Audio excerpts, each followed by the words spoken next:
Assalamualaikum warahmatullahi wabarakatuh. Selamat pagi Ananda semuanya.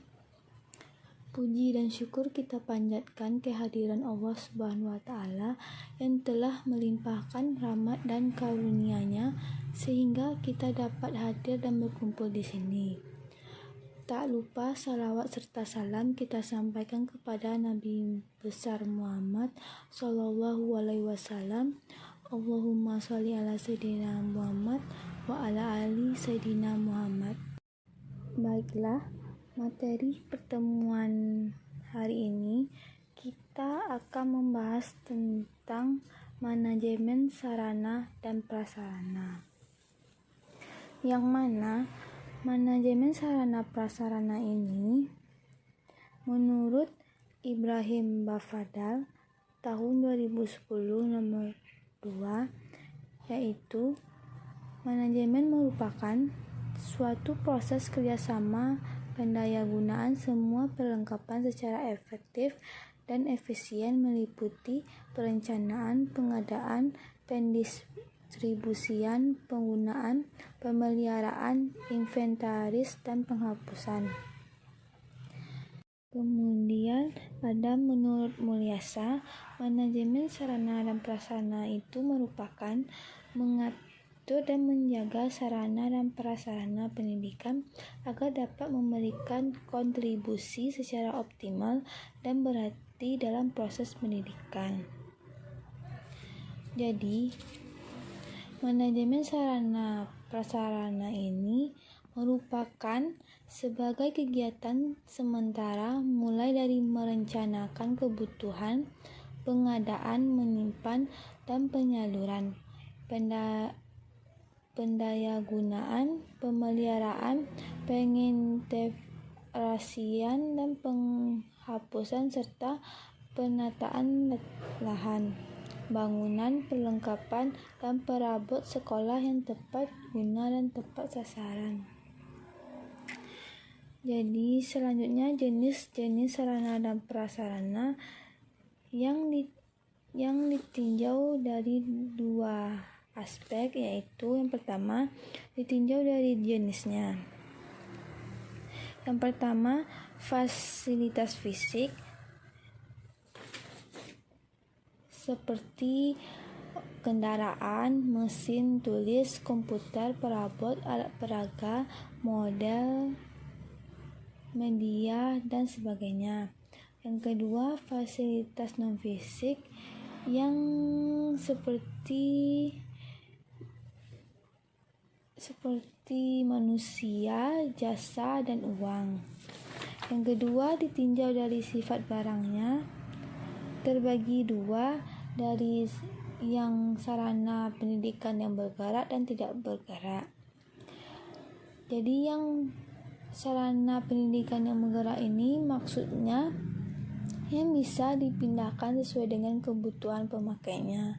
Contohnya bangku sekolah dan lain-lain. Kemudian sarana pendidikan yang bergerak ini terbagi dua, yaitu sarana pendidikan habis pakai dan tak habis pakai.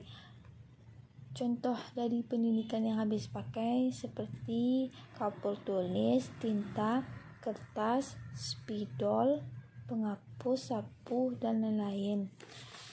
Dan yang barang yang tak habis pakai contohnya komputer, perabot, kendaraan, atlas, globe, dan selainnya. Selanjutnya, sarana pendidikan yang tidak bergerak, misalnya pendidikan yang tidak bisa atau sangat sulit untuk dipindahkan. Selanjutnya, hubungan dengan proses belajar mengajar, yang mana alat pengajarnya yaitu alat yang digunakan secara langsung dalam proses belajar mengajar, misalnya buku, alat tulis, alat peraga, dan alat praktik, spidol, papan tulis, dan sebagainya. Kemudian alat peraga. Alat peraga ini merupakan alat pembantu pendidikan dan pengajaran, dapat berupa perbuatan atau benda-benda yang mudah memberi pengertian kepada anak didik, berturut-turut dari abstrak sampai dengan konkret. Kemudian ada media pengajaran. Media pengajaran ini merupakan sarana pendidikan yang digunakan sebagai perantara dalam proses belajar mengajar untuk lebih mempertinggi efektivitas dan efisiensi dalam mencapai tujuan pendidikan. Selanjutnya ada peralatan atau perlengkapan, dilihat dari bentuknya. Yang pertama, perlengkapan yang berbentuk lembaran. Contohnya ada formulir, kertas berkop, plastik transparan, dan lain-lain. Selanjutnya, peralatan atau perlengkapan kantor berbentuk non-lembar. Contohnya pulpen, pensil, spidol, penghapus, pengaris, gunting, dan lain-lain. Poin selanjutnya ada peralatan atau perlengkapan kantor berbentuk buku, yang mana contohnya buku pedoman organisasi, yang mana buku ini mengenai informasi yang berkaitan dengan organisasi, mulai sejarah, struktur, prosedur kerja, hingga produk dan jasa. Selanjutnya buku catatan. Buku ini menulis catatan harian sekretaris. Selanjutnya buku tamu.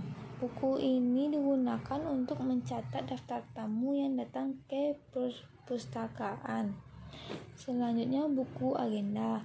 Buku ini digunakan untuk mencatat masuk keluarnya surat setiap harinya. Jadi itulah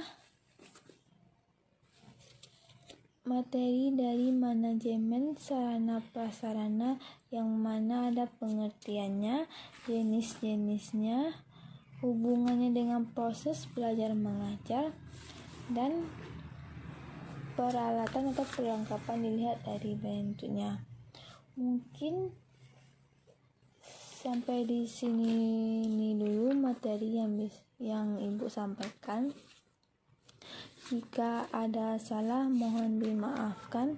Wassalamualaikum warahmatullahi wabarakatuh.